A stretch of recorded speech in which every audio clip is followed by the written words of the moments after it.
धार की रेत में जीवित इतिहास, जूना किले की गाथा। हाल ही में मैं अपने सरहदी शहर बाड़मेर, जिसे थार नगरी भी कहते हैं, वहां से 6 कोस दूर दक्षिण पश्चिम से होकर गुजर रहा था। मखमली रेतीले धोरे और अरावली पर्वत श्रृंखला का अद्भुत दृश्य साथ साथ चल रहा था।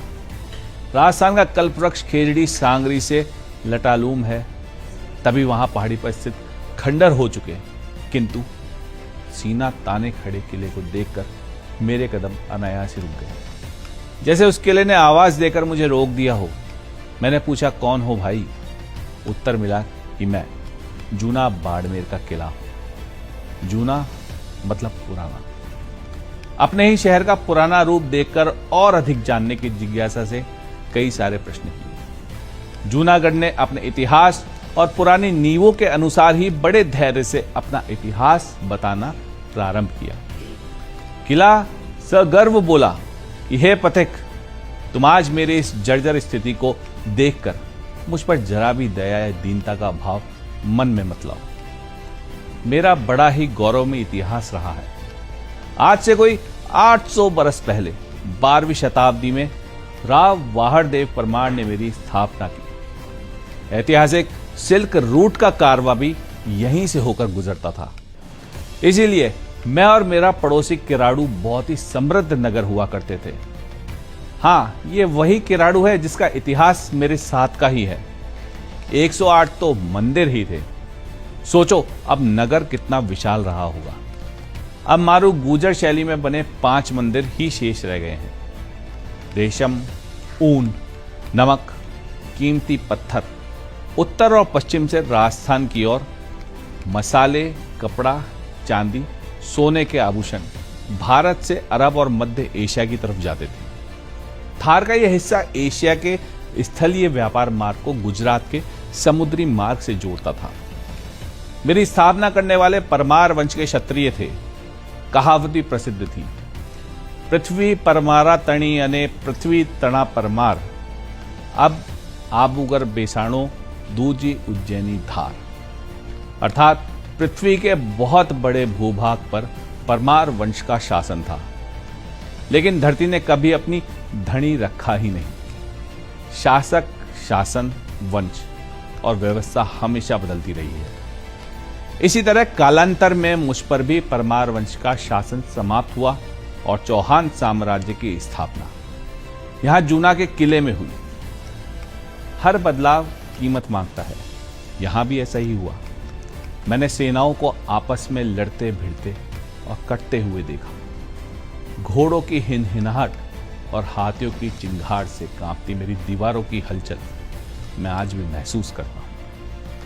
मैंने तलवारों की टंकार, शरीर से पार होते हुए भाले और रक्त की नदियों को देखा है। मैंने शौर्य, पराक्रम, त्याग और बलिदान का अद्भुत दृश्य देखा है। तुम्हें विश्वास नहीं हो तो यहां तुम्हें जालौर के प्रतापी शासक कांदड़ देव के शासन का शिलालेख भी मिल जाएगा, जिसमें परमारों को चौहानों का सामंत बताया गया है। कारण कि इतिहास बातों से नहीं, तथ्यों और साक्ष्यों से सिद्ध होता है। फिर समय का पहिया घूमा और रावत लूंका, रावल जगमाल के पुत्र और रावल मल्लीनाथ जी के पौत्र, उन्होंने अपने भाई रावल मंडलिक के साथ मिलकर चौहान शासक को हराकर मुझ पर अधिकार किया और अपना शासन स्थापित किया। रावल मल्लीनाथ जी यहाँ के विख्यात शासक हुए। वो कुशल शासक और वीर होने के साथ ही संत भी थे। उनके नाम के कारण ही आज इस क्षेत्र को मालानी भी कहा जाता है। तो अब मुझ पर राठौड़ों का शासन था। तुम्हारे आधुनिक इतिहास में कहते थे ना कि अंग्रेजों के राज में कभी सूर्य अस्त नहीं होता, वैसे ही हमारे थार में भी कहावत थी, राठौड़ों माते सूरज तपे।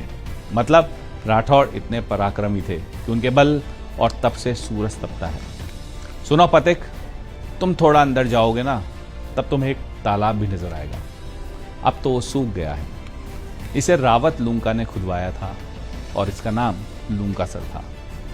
इसी तालाब के पास नागर शैली में बना मंदिर भी दिख जाएगा। यही अब सबसे सही हालत में है।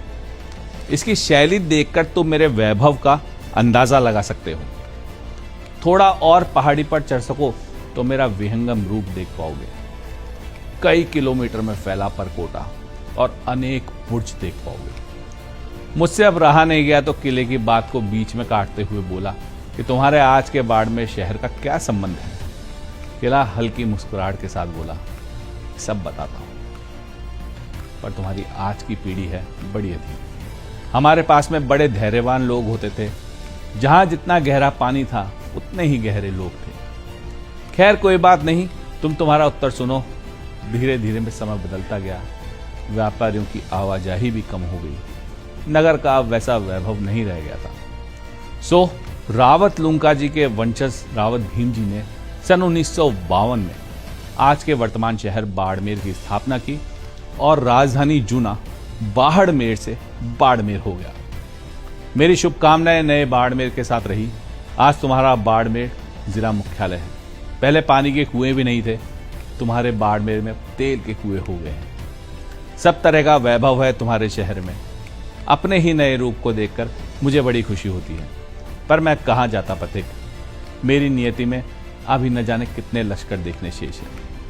अचानक मैंने खुद को देखा तो पाया कि मैं जूना के किले के आगे दंडवत हो गया हूं। शरीर में सिहरन है, रोंगटे खड़े हो गए हैं और आंखें नम हैं।